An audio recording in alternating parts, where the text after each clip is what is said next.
My next guest on the Self-Leadership Success Summit is Julie Creffield. She's coming to us from the United Kingdom. She's a serial entrepreneur, community builder, a blogger. But I met her when she got famous for Too Fat to Run 5 years ago. She made it onto the newspapers, and I met her in South Africa, didn't I? I met you in Cape Town, South Africa, where we were both speaking on a conference. Welcome, Julie Creffield. Great to be here. Really good to be here. Very good. Well, here being, 12,000 miles apart, but lovely to chat to you. So I'm really pleased that you agreed to do this, because I think you have a fabulous story from several aspects of self-leadership. But firstly, the whole self-image and breaking the barriers of that in terms of what you did with the Too Fat to Run movement that you started and is still going. So can you tell us a little bit about that story, and then we'll expand it from there? Sure. So I'd been running for a little while, but kind of running in secrecy. I felt quite embarrassed about my body, and I didn't feel like I really fitted into the running world.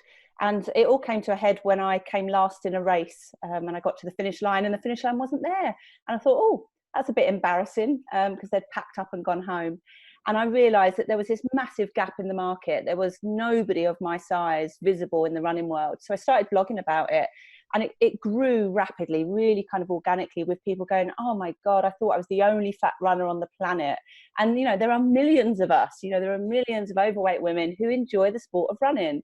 And it's been interesting to see how, just by being visible, because I'm not a particularly good runner, I'm just very persistent, I'm consistently quite bad.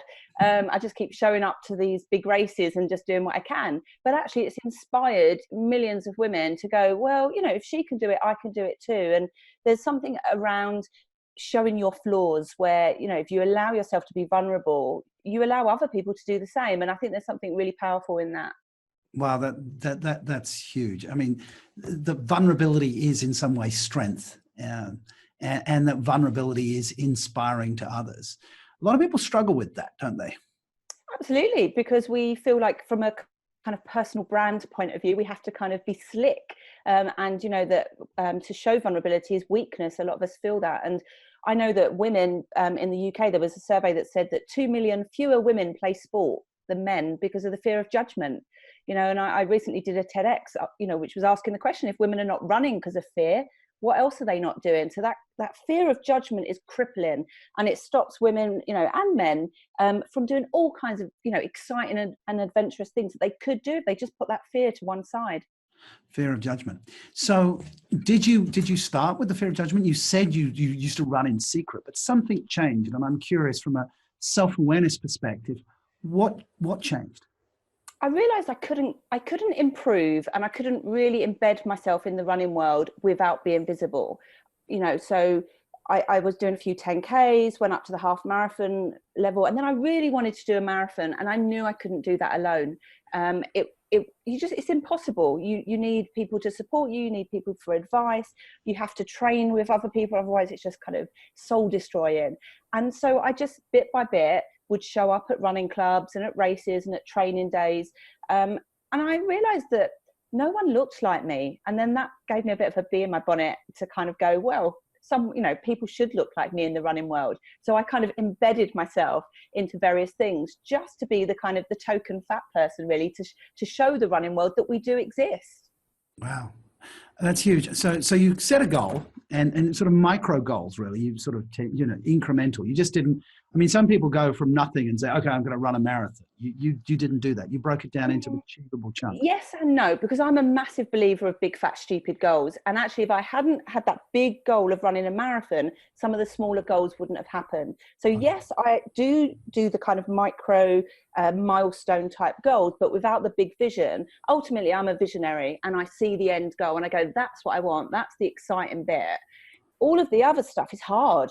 The other stuff's hard work, getting to those micro things. But having the big vision is what keeps you, it's what gets me out of bed in the morning, because, no one really wants to get up and go to CrossFit at 6 a.m. when it's still dark. Nobody, but the goal is to, improve my fitness and, train for these marathons. And that I have to keep kind of front of mind. Okay. Now I'm going to ask you a question that I'm terrified to ask in this totally politically correct way. But I mean, the fact that you identify as fat, I mean, a lot of people would say, okay, well, I want to run the marathon because I want to lose the weight. All right.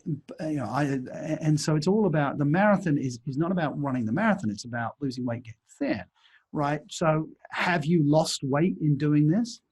Absolutely. My first goal to run the marathon was very much, if I run a marathon, obviously I'll lose weight. And it did happen. I lost a lot of weight training for my first marathon. And then I had a baby and I put a lot of that weight back on. And then my lifestyle changed and it became a lot more difficult to train at the intensity that I did. And, you know, before having a child, I could completely focus on me. Now I can't. You know, I'm a single parent. I've got a 6-year-old who needs a lot of attention. So I have to kind of split that, you know, and actually what I've realized over time is that for me, I'm really comfortable in the body that I'm in. And for me, my focus isn't what I look like, it's how I feel and for my longevity. And I'm really healthy. I'm very physically healthy. So weight loss isn't the be all and end all for me, you know, and I'm quite proud to be in a larger body. And I just think, you know, we come in all shapes and sizes and we always have. It's not to dismiss that we have a bit of a kind of obesity epidemic, but I think we should each be able to decide the body shape that works for us. That's a statement right there. So it's interesting. You did lose the weight, but you've got this brand, you know, Too Fat to Run. It's almost like you can't get thin now because then you wouldn't be true to your brand. I don't feel that pressure actually, and the Too Fat to Run brand is about to become a social enterprise. So we're working with a number of organisations that are looking to fund it to grow it across the UK. So actually, what I'm hoping to do is to kind of remove myself from being the face of the brand, really, because I don't think it's necessary anymore. You know, I've got women running all over the world who can, you know, step up and be brand ambassadors. So I've never really felt that pressure. You know, people often ask me, oh, you know, now that you're the face of Too Fat to Run, do you have to stay fat? And I don't think I do. And I am really interested in health, and, you know, I dabble in different kind of things like, you know, eating less meat and doing CrossFit and all these different things because I'm really interested in how I can be kind of the best version of myself. So it's not to say that I may not be slimmer in the future, but that's not my primary goal. Isn't that nice? And often there's this concept from Buckminster Fuller about Buckminster Fuller about orthogonal goals, which things that happen at 90 degrees. You set the goal to be healthy, and as a 90 degrees, you lose weight. But also as a 90 degrees to that, you've also built this community of other people. You've duplicated yourself, or you've influenced and leveraged the message, which I think is incredibly inspirational. Good job. I think that is what building communities is all about. It's not about the leader. You know, yes, we do need leaders for direction and for boundaries and for structure, but the magic happens when you give some of that power and authority to other people to take on the brand or the movement or whatever it is. Because from a capacity point of view, I could never have done what I've done globally without having women going, you know what, I believe in this movement and I'm going to help out. Very good, very good. And I love that, you know, you're very comfortable in who you are, that it's your identity. You're not in any way dependent on anybody else. I mean, I asked a couple of those questions to be a bit provocative, and I'm sure you've been asked them before, but you handled that beautifully. I love the fact, you know, that you're comfortable in your own skin, right? Yeah, I think actually that's why my brand grew, really, because I just showed up consistently as myself. I mean, it started as a blog, and I'm actually not even the best writer. My spelling is terrible. My grammar is atrocious. You know, to think that I've got 8 books on Amazon is just, you know, ridiculous considering how poor my English is. But people see through, you know, they see past that, because what I do is I speak from the heart, and I write like I think, you know, and people often say to me, God, I read your book and it felt like I was just down the pub with you. And, you know, and that's very much my kind of brand. You know, it's very kind of, you know, working class, East London girl, you know, no airs and graces, but that still doesn't mean that you can't make a difference. Absolutely. And I think you've taken the excuse away from anybody watching this that's making that as an excuse. You also raise a very important point. We've discussed with a few of the other speakers on the summit. We've had some brand experts and social media experts on the summit. And, you know, once upon a time it was customer service, and then it moved to customer experience. And now it's brands making a stand. You know, we've had had Nike making the stand. We've had the Gillette Me Too making a stand. And the brands that actually stand for something is one thing. And the other thing about, being authors and speakers, people they want to know who we are other than just our message. And so that makes you very accessible, doesn't it? Yeah, I think a big thing for me is kind of, sometimes you have values in your business and you have values in your life. And for a little while, mine felt a little bit disjointed. And I did for a while, particularly in the early parts of being an entrepreneur, felt like I was one person out of work and one person in work. And actually where I've had real success over the last two or 3 years is where I've brought them both together. So, when I'm on a stage, I don't use posh words. I just show up as myself.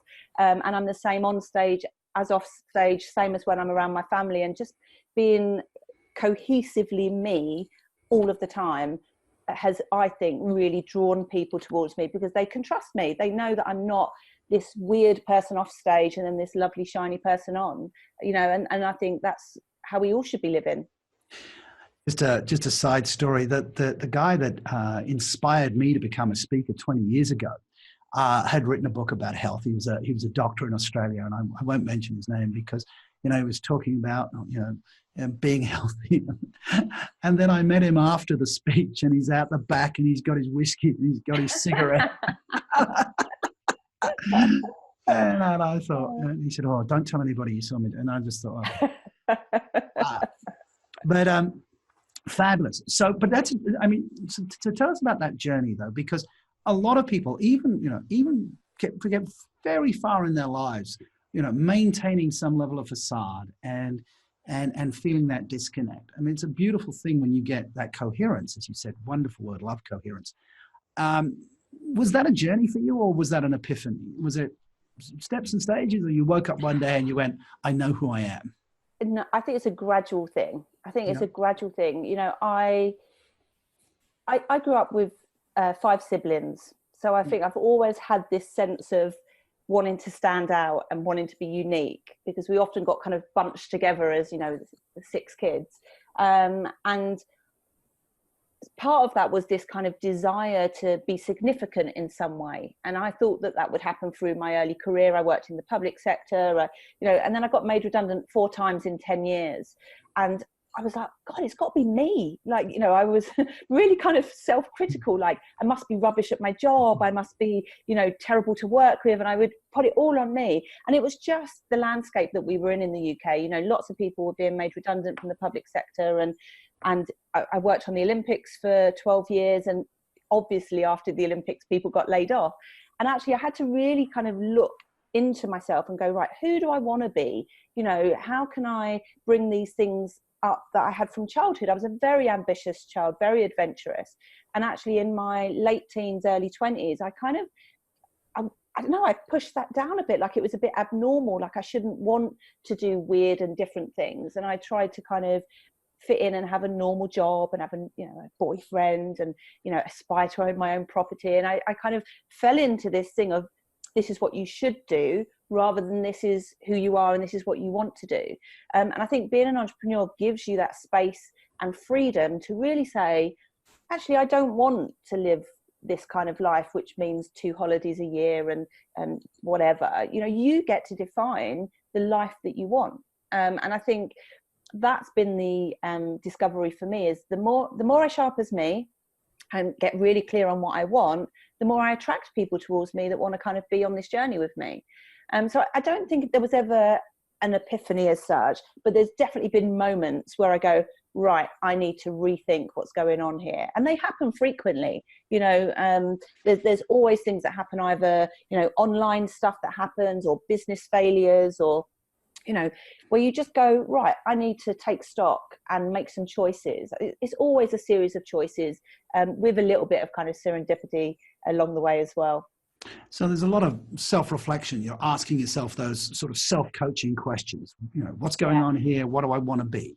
Yeah, and I think as a writer, both as a blogger and I'm a prolific kind of journal writer, you can't, when you commit your words or your thoughts to paper or to a keyboard, you then can't ignore them. So even if you move on and say, I don't believe that anymore, you did at one point. And I think that really helps. When you just have your thoughts in your head, you can dismiss them and you go, oh, I didn't believe that anyway. But the moment you put them to paper or you commit them to a blog, it forces you to kind of put a stick in the sand and go, that is exactly how I felt at that given moment, which gives you loads of time to kind of reflect afterwards. Yeah, this is a common practice among successful people. The majority of successful people I've interviewed, and I've interviewed a lot, they journal, and I do. I've got a notebook here, but also I find just the discipline of doing a LinkedIn blog or my own blog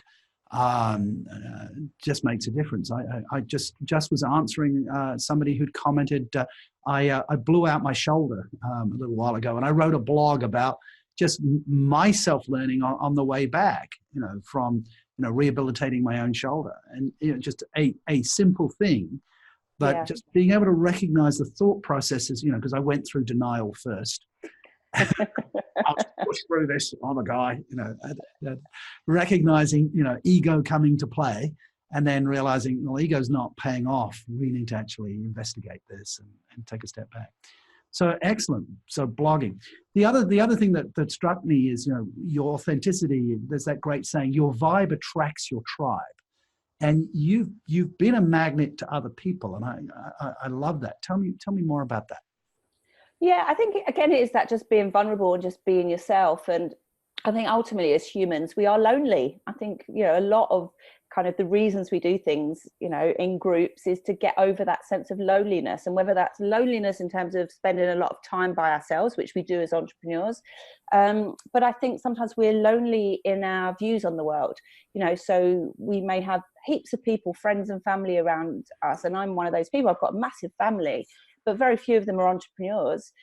So you have to find people to relate to and to spend time with. And I think when you find people that you can connect with on whatever level that is, you just stick to them, or you just kind of go out of your way to spend time with them. And I think technology has enabled us to do that in such an incredible way. You can meet somebody like we did, miles and miles away from each other, but through the power of Facebook, we can stay in touch.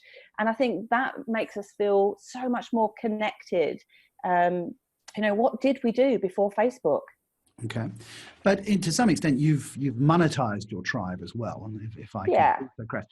And being an entrepreneur, and I had somebody I was talking to, and I just can't remember who it was that said this just recently. Said, you have to commercialize your ideas, otherwise they won't get out there if there's no money in it. So it's not just having a good idea, but without productizing or commercializing that.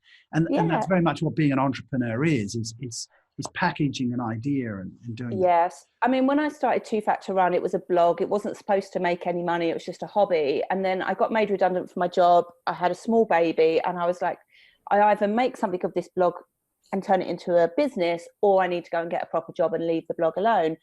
And actually the running world is a saturated world. It's a hard, industry to break into. It's dominated by these massive brands, and on the whole, people run for free. It's a free activity. It's why it's so popular. So it was quite challenging to monetize it. But actually what I was quite clever in doing was saying to people, look, if you want this service, you're going to have to help me here. You're going to have to pay a small fee. And if enough of you do it, it makes it free for the majority of people. And I've got a core group of fans who have absolutely cash rolled the growth of Two Factor Run. Women that were like, I'm sick of Nike not doing big sizes. I'm sick of my local running club being too fast. If we don't do something to create this movement, nobody else will. And sometimes that involves putting your hand in your pocket and paying towards. And I'm a big fan of kind of micro payments. So, I'd rather work for 1,000 women for a $5, than some kind of hot shot who's got loads of money. That's just kind of the way I roll. Nice. And you found a problem to solve. I mean, that's the key of being an entrepreneur, is that you found a problem or that needed a solution. And that problem was nobody was addressing a population. And there's almost a piece of blue ocean thinking there, is that nobody's focusing on that population. Yeah, and I think for me, with everything that I've done, I've always quite selfishly filled the gap that I needed. So when I was running and there wasn't a community, I created one. And when I look at kind of what I'm launching now, which is something for kind of entrepreneurs who want to create tribes, God, I wish I'd had this 4 or 5 years ago. I wish I'd had all of that knowledge and that understanding, because, you know, the power of the tribe has been absolutely my success, because I wouldn't have been able to do it, you know, by myself. So for me, it's, as an entrepreneur, often it's about not even having to look out for the problems, but look inwards. What did I need? You know, what do I need? What did I need however many years ago? You know, there were all these kind of masterminds out there, all these business coaches, which actually for a lot of, particularly women at the start of their entrepreneurial journey, they don't have the cash to pay £500 a month for a coach. They don't. So in my mind, I'm like, how do you do that using a kind of micro payment system where it's all about the numbers? How can I work with a large number of entrepreneurs to give them the stuff they need to get them to that next level? No, that's a great mindset. I mean, I'm reminded of the Uber story. It wasn't started by two people passionate about transportation. It was started by two people who were pissed off they couldn't get a taxi, right? Yeah, absolutely. So there's nothing wrong with being selfish. You know, selfishness gets a bad rap because people think you're taking from somebody else. But you know, we have to feed ourselves first before we can feed other people. Bill Gates and Warren Buffett had to make the money before they could give it away, right? So looking and saying, well, what's the problem that's bothering me? It's a great tip.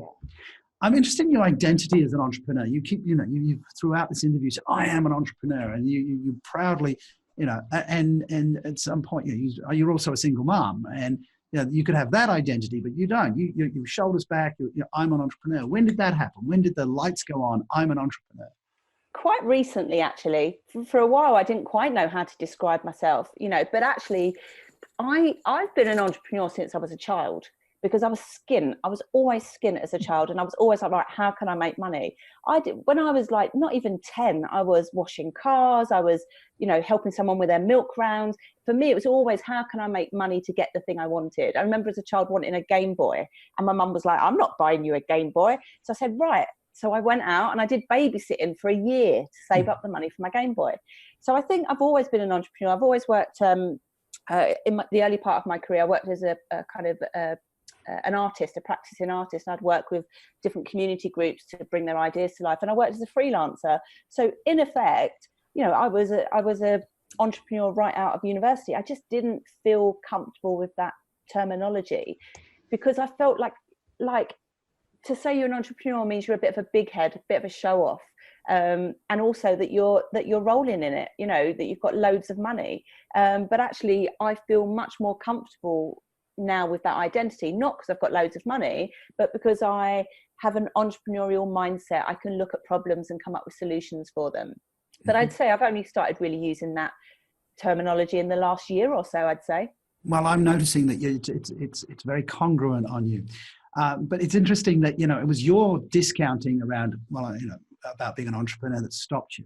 My favorite definition of an entrepreneur is the person that jumps out of the top floor window with a kit plane and puts it together on the way down. That is absolutely me, because the way I work is, as I said, I'm a visionary. I come up with the idea, I sell the idea before I've even really created the back end of it. And I'm a massive believer in piloting. Every single program that I've run, I pilot. I say, I've got this idea, who's coming with me? And I get the people to fund it so that I can make it happen. And it gets better as you know, as time goes on. The MVP, the minimum viable product, right? Yeah. Very good, very good. All right. So on this journey, all right, taking on, actually, no, I did have a question that got lost there. The discounting that you had, not wanting to take it on, you mentioned you're very pro women, your programs are for women. And as you may or may not know, I'm faculty on women in leadership at Singapore Management University. So sort of I'm privy to that female mindset of overly discounting, is tending to push for perfection much more than men do. Men will kind of do okay. And it was lovely to see you take on that identity and say goodbye to the discounting. How do you find that is with working with women? I mean, you are a transformational coach. Firstly, inspirational, you did it. So you take away other people's excuses. Do you find that discounting is a major problem for the women you're working with? Yeah, I find a lot of women need permission. They need somebody else to say, you can do this. So, you know, using the running analogy, a woman will say, oh, you know, I'd really like to run. And I say, well, what's your goal? And they say, or, you know, maybe I want to do a 5K. You know, and then if anybody ever suggests a marathon or a half marathon, they're like, oh, I couldn't do that. And all it takes is for me to say, I think you could. And there they are signing up. You know, like they have it within them, but they don't want to purely go for it by themselves. They just need somebody to hold their hand a little bit and believe in them. And I think, you know, so many of the women that I work with, particularly in a kind of business setting, they have these ideas which need to be taken to market now, because the problem is now. But what they do is they say, oh, I'll give myself 6 months, or I'll give myself a year, or maybe when the kids grow up, or maybe I'll take 1 day off work a week. And by the time they get their shit together, the problem's moved on. And now it's not a viable business anymore. So I'm all about getting women to take action, like now, you know, pilot it, get something out, you know, you don't need a website. Just if you've got 5 people that you know need your service, offer it to them, you know. So it's permission. I think it's permission and just having people to believe in you.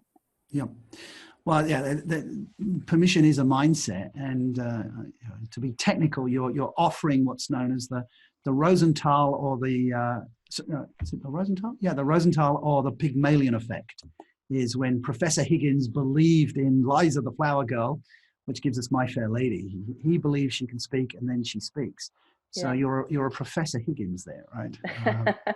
and making, but that's fantastic. You know, I mean, obviously that's cross-gender. Men suffer from that too. I mean, men have their own imposter syndrome problems as well, but it's particularly prevalent among women. And I love what you say about being an entrepreneur. It isn't necessarily the big thing. It isn't necessarily the venture capital funding. It's getting 5 people to give you $5. Yeah. Yeah, right. Absolutely. I mean, I've literally just launched a program in January where I got 200 women to pay me £5, and they're all learning to run. And actually, the interesting thing about that, people say, well, why do you muck about with, you know, women that can only pay you a £5? Because some of those will go on in years to come to buy a retreat or to buy one of my business programs. But that £5 is the things that gets them started, and the thing that builds a relationship between us where they trust me. If I look after them and give them value for their £5, when I bring out a program that's 50 quid, they'll go, well, I reckon she'll deliver on that 50 quid.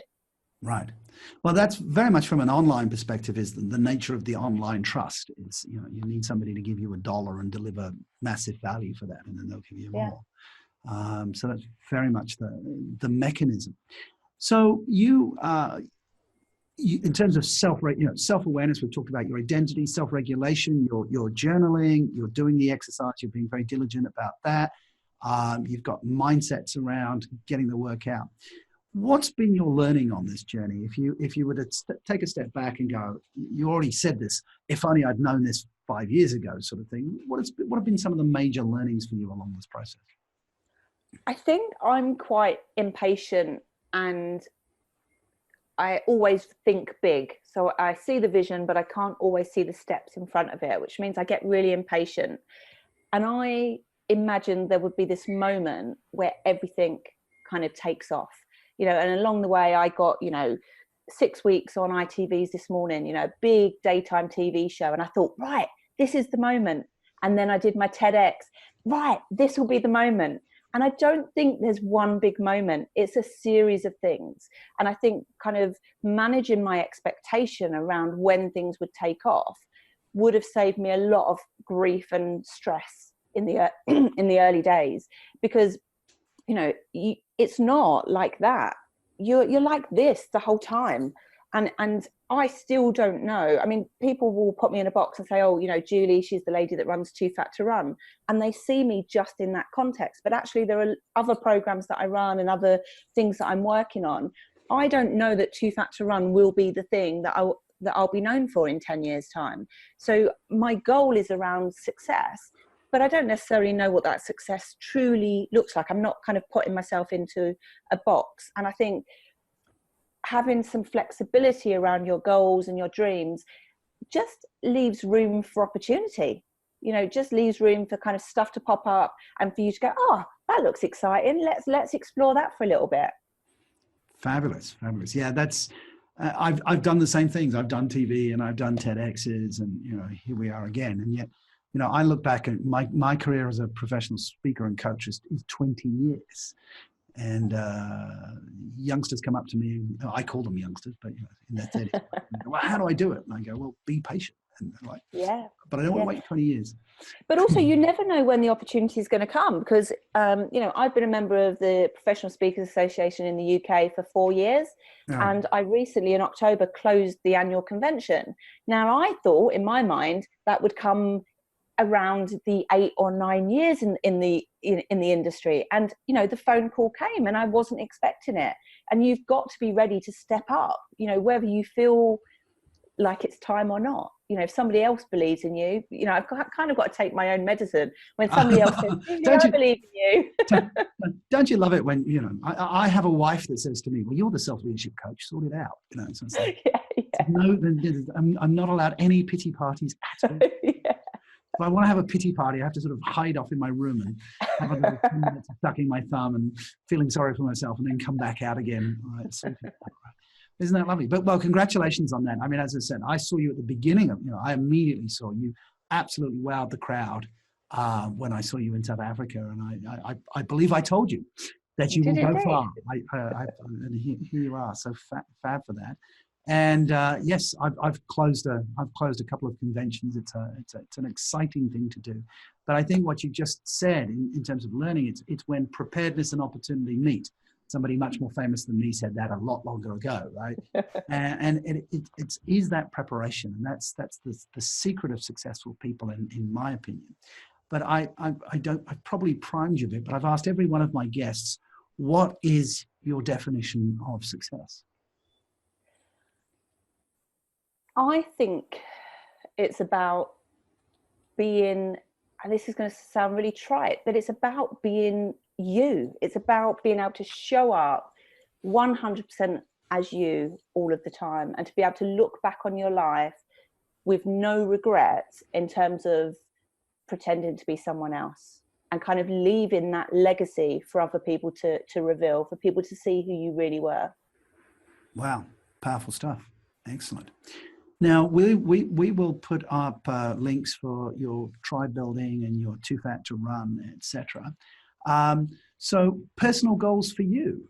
You're obviously a clear goal setter. You know, self-leadership is the practice of intentionally influencing your thinking, feeling, and actions towards your objectives. What's the next big hill for you to climb or distance to run? I don't know. I've been focusing on my kind of business for the last few years, and I think I've, perhaps to the detriment of my personal life. So for me, you know, I've been single for the last forever, you know, 4 or 5 years. So for me, I think it's more about kind of letting the business run itself for a little while. I've got kind of goals around moving home, spending more time with my family. So they're not perhaps as hard hitting as goals that I've had, you know, in previous years around kind of income or TEDx and, you know, X amount of followers or closing, you know, speaker events. For me, it's much more about finding some kind of personal happiness. Right. Which again makes me feel quite vulnerable saying that kind of in a business setting, but I think it's important that we realize that, you know, business is not the be all and end all. And we're finding that some of those barriers are coming down, aren't they? That you know, once upon a time when I first started my speaking career, everybody was talking about time management and work-life balance, right? Well, we've all realized you can't manage time. Time's going to do its own thing anyway.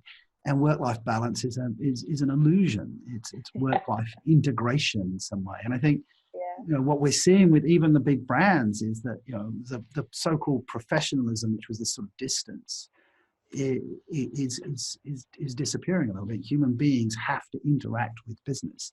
And whereas once upon a time it was B to B or B to C, but I heard somebody coin the phrase B to H, business to human. Yeah. And if it's business to human, it has to be human to human. Yeah. You have been magnificently human for us on the Self-Leadership Success Summit.